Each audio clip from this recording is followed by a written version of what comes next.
disrupted. America that I fought. Weird thing to happen. Hello, one and all. Welcome to this edition of Kitz Corner. Hope you're having a fantastic day so far.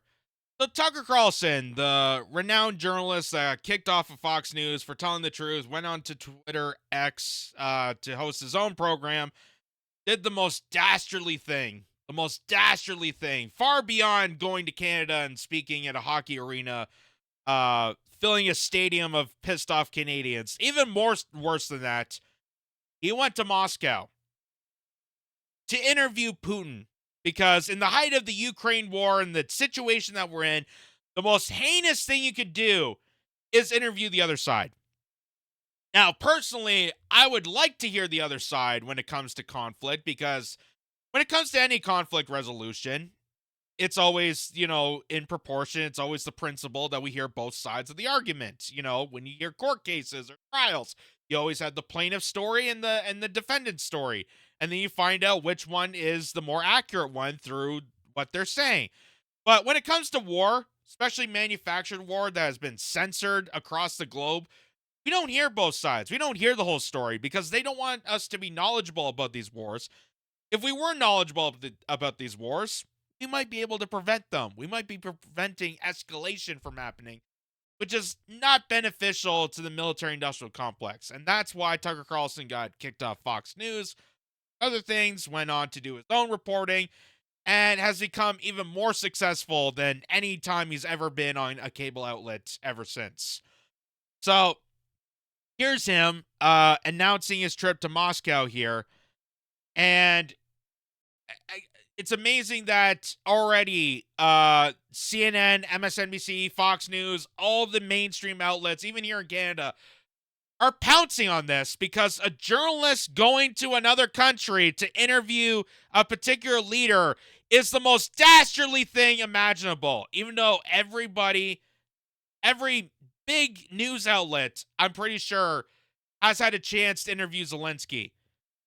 And before that, there was many interviews done by famous reporters to Vladimir Putin. There's been many journalists that go to other countries and interview their presidents and their prime ministers and their elected leaders. So why exactly Tucker Carlson makes so different is just, it's insane. It's the insanity of trying to push Russiagate even further by saying somehow this is Kremlin talking points and so on. But here, this is what Tucker Carlson says. We're in Moscow tonight. We're here to interview the president of Russia, Vladimir Putin. We'll be doing that soon. There are risks to conducting an interview like this, obviously. So we thought about it carefully over many months. Here's why we're doing it. First, because it's our job. We're in journalism. Our duty is to inform people. 2 years into a war that's reshaping the entire world, most Americans are not informed. They have no real idea what's happening in this region, here in Russia or 600 miles away in Ukraine. But they should know. They're paying for much of it in ways they might not fully yet perceive. The war in Ukraine is a human disaster. It's left hundreds of thousands of people dead, an entire generation of young Ukrainians, and it's depopulated the largest country in Europe. But the long-term effects are even more profound. This war has utterly reshaped the global military and trade alliances, and the sanctions that followed have as well. And in total, they have upended the world economy. The post-World War II economic order, the system that guaranteed prosperity in the West for more than 80 years, is coming apart very fast, and along with it, the dominance of the US dollar. These are not small changes. They are history-altering developments. They will define the lives of our grandchildren. Most of the world understands this perfectly well. They can see it. Ask anyone in Asia or the Middle East what the future looks like. And yet the populations of the English-speaking countries seem mostly unaware. They think that as nothing has really changed. And they think that because no one has told them the truth. Their media outlets are corrupt. They lie to their readers and viewers. And they do that mostly by omission. For example, since the day the war in Ukraine began, American media outlets have spoken to scores of people from Ukraine, and they have done scores of interviews with Ukrainian President Zelensky. We ourselves have put in a request for an interview with Zelensky, and we hope he accepts. But the interviews he's already done in the United States are not traditional interviews. They are fawning pep sessions specifically designed to amplify Zelensky's demand that the U.S. enter more deeply into a war in Eastern Europe and pay for it. That is not journalism. It is government. What? It's not journalism to send Ben Stiller and Sean Penn to send this Oscar to Zelensky? That's not fair journalism? Not having Zelensky go on Meet the Press and do basically a telethon? Listen, we need the money. We need the money. If you don't have the money, then put it on another credit card. If you don't have a credit card, then get a bank loan if you have banks left. We need the money as soon as possible, but we can assure you with 6 easy payments of $19.99, plus another $1 billion in shipping and handling, we will eventually, at some point, manufacture a win for this war, and BlackRock is going to get you a tote bag.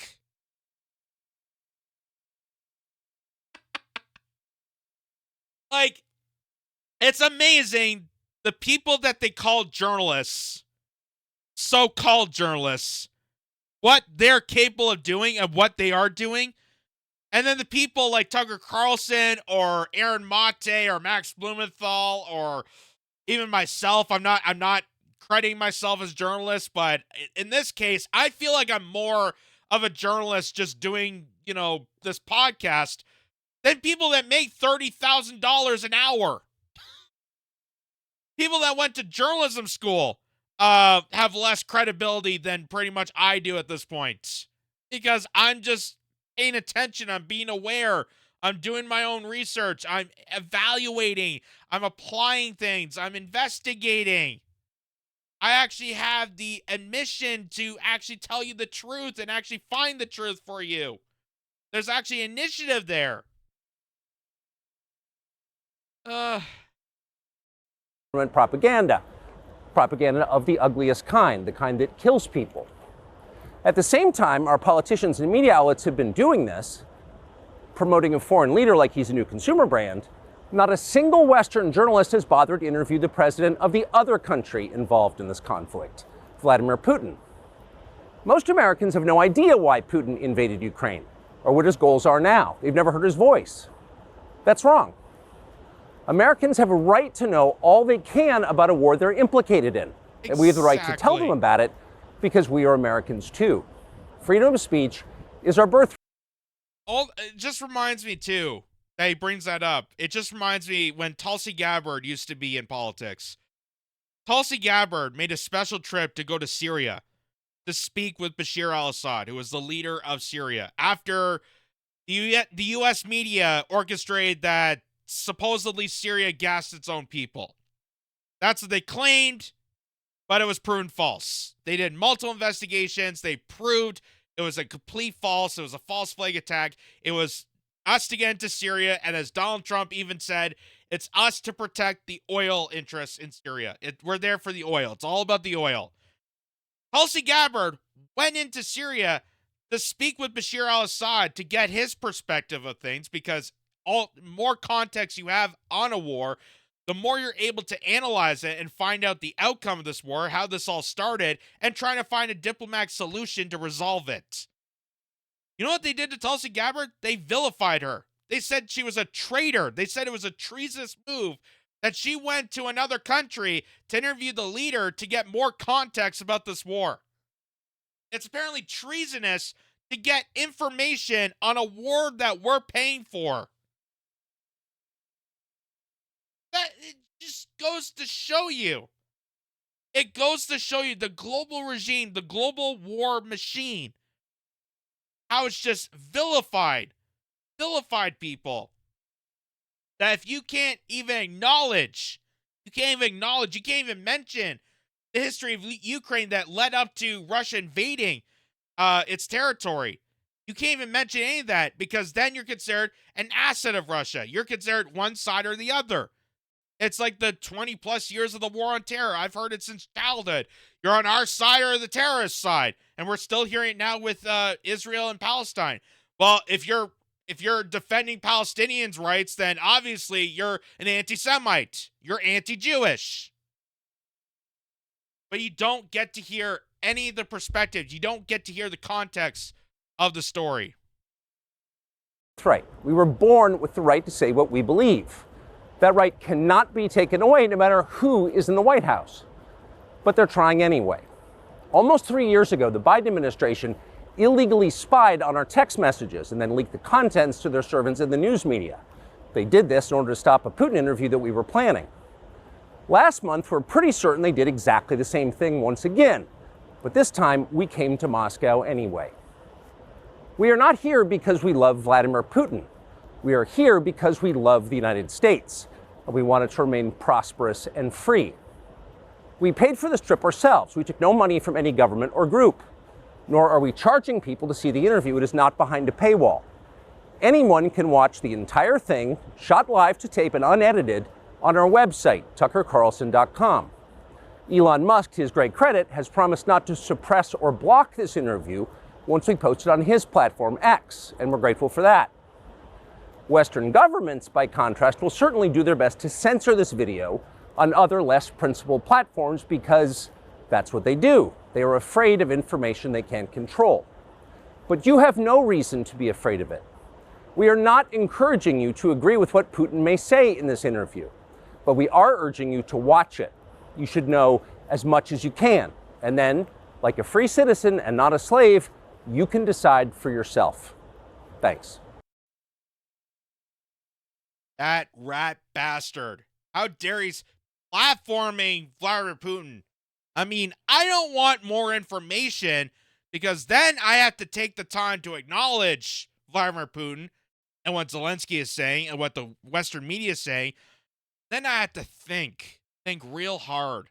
And then I have to think about other things. And then, God, I have to actually be informed and make a decision based on my ideals and my thoughts to those interviews. I mean, critical thinking is already hard enough.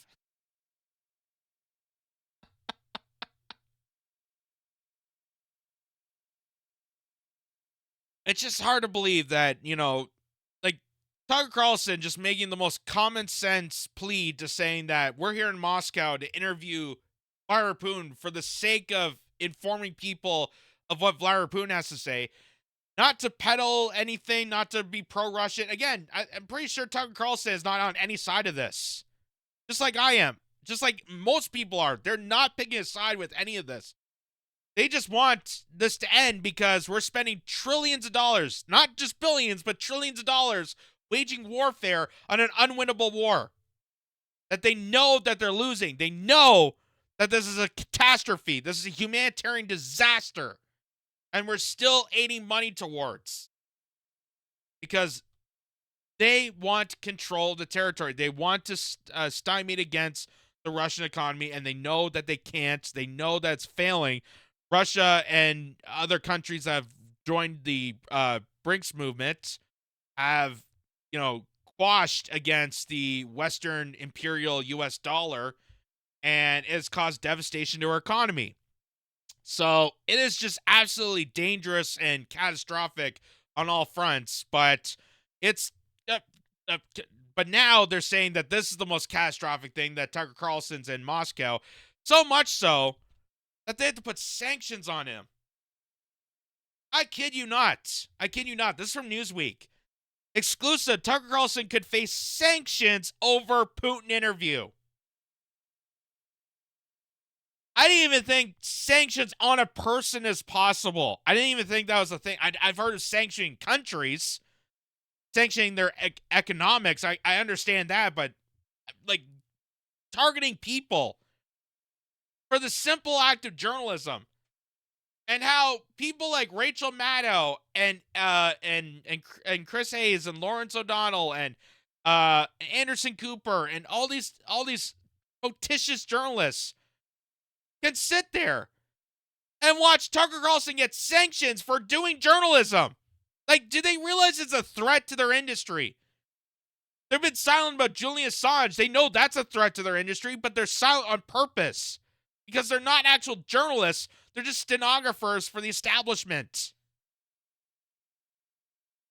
But here's the rest of the article here saying Tucker Carlson's interview with Russian President Vladimir Putin could see the conservative pundit targeted by European Union lawmakers, current and former members of European Parliament, have told Newsweek.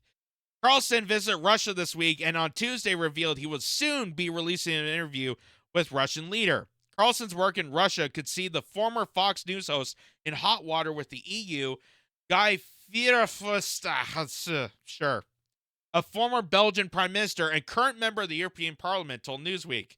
The lawmaker, who has called for the European Union to explore imposing a travel ban on Carlson, described Carlson as a mouthpiece of former President Donald Trump and Putin, adding as Putin is a war criminal and the EU sanctions all who assist him in that effort. It seems logical that the External Action Service examine his case as well.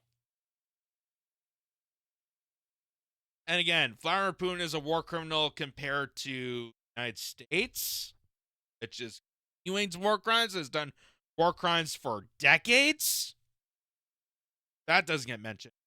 Newsweek contacted the Tucker Carlson Network by email to request comment on Wednesday morning. This article will be updated in response if it's received. Explaining his motive for the interview, Carlson said in a video statement on Tuesday, most Americans have no idea why Putin invaded Ukraine or what his goals are now.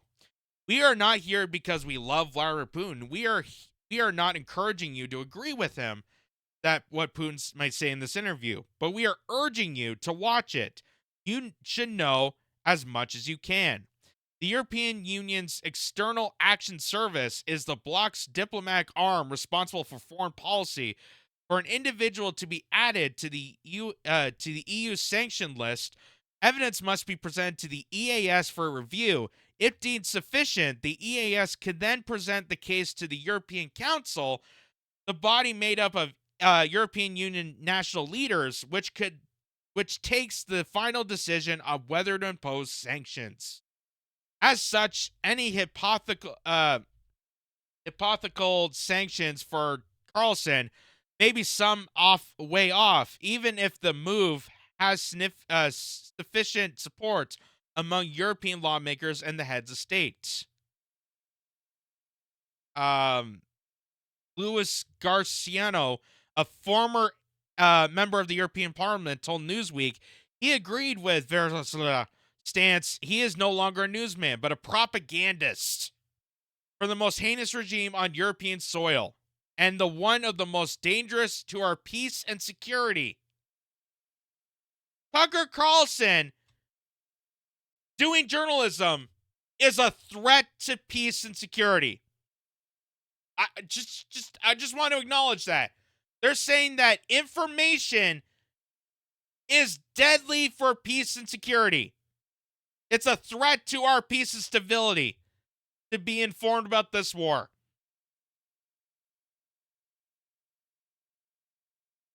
How? Anyway,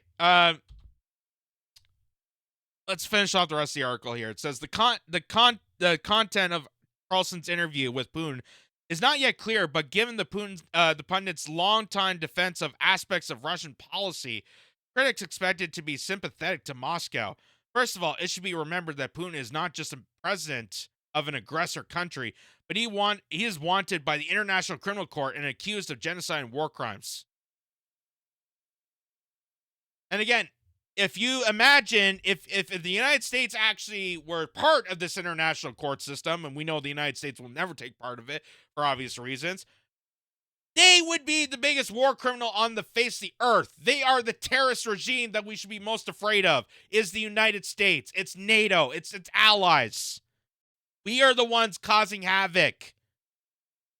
All Vladimir Putin is doing since day one, and we know this because we have the context and information about this war, is that he's defending the people of the Donbass region. The people of the Donbass region who are primarily Russian, that are being destroyed by Ukraine, by the Azov battalion, by this Nazi militia that's causing havoc in the Donbass region to destabilize part of that nation and to gain control, military control over the territory, to form this dictatorship, to form this white supremacist dictatorship. So it's amazing that Tucker Carlson doing journalism is such a threat to peace and civility in the European Parliament, but yet the European Parliament is okay with sending billions of dollars to known white supremacist groups that are aiding in the slaughter of their own citizens. Is that not a threat to peace and civility in the European Union? Is that not a threat? It's just unbelievably crazy. And you will never, ever hear any journalists here in North America trying to defend Tucker Carlson for the act of journalism. They're trying to do exactly what the European Union's doing. They're trying to vilify him by saying, hey, you going over there and talking with the others is so bad. It's so childish, too. It literally sounds childish. Like, oh, how dare you talk to the other crowd? Like, you're part of the it crowd. Don't talk to the others.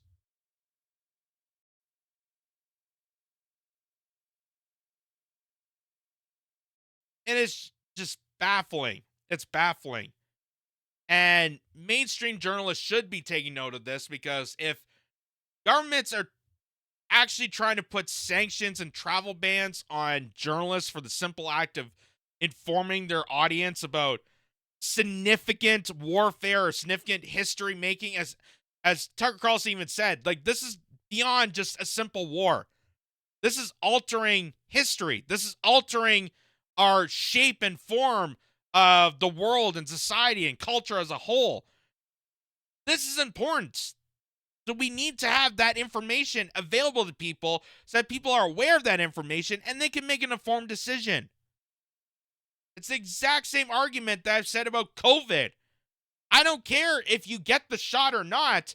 I just want people to be aware of all the information that's available so that people are informed about the good and the bad and the ugly of vaccines, the good and bad, the ugly of mandates, the good and bad and ugly of lockdowns and all this other crap. I want people to know about this so that they're informed about this information, and then they can make a smarter decision based on themselves.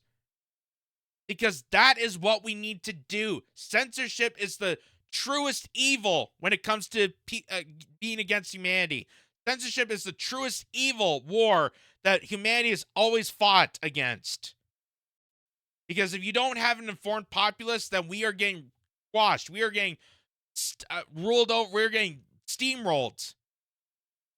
And it is destroying the plebes and the peasants that are just trying to get informed about this situation. After all, we're paying for this. We're paying for this war. We're paying it through our tax dollars and all this foreign investment. So, yeah, it's important to know where your investment's going towards. It's not crazy. It's just smart thinking. Common sense. Which is just gone off the window. Because we'll vilify Tucker Carlson, but just for the fact that he's interviewing Vladimir Putin, but not actually acknowledge why Tucker Carlson, of anybody else, is actually going to Moscow and interviewing Vladimir Putin. Why nobody else bothers to listen or acknowledge what Putin is saying about this? Why no one is acknowledging the full context of this war? And let's not also forget that it's not just the European Union, but we already kind of knew about this, and it's pretty much happening to everybody. Jackson Hinkle is even part of this list, and he points out that Tucker Carlson hasn't placed on the Ukrainian government's kill list. Tucker Carlson, Jackson Hinkle, Jimmy Dore. If they knew who I was, I'd probably be on this list.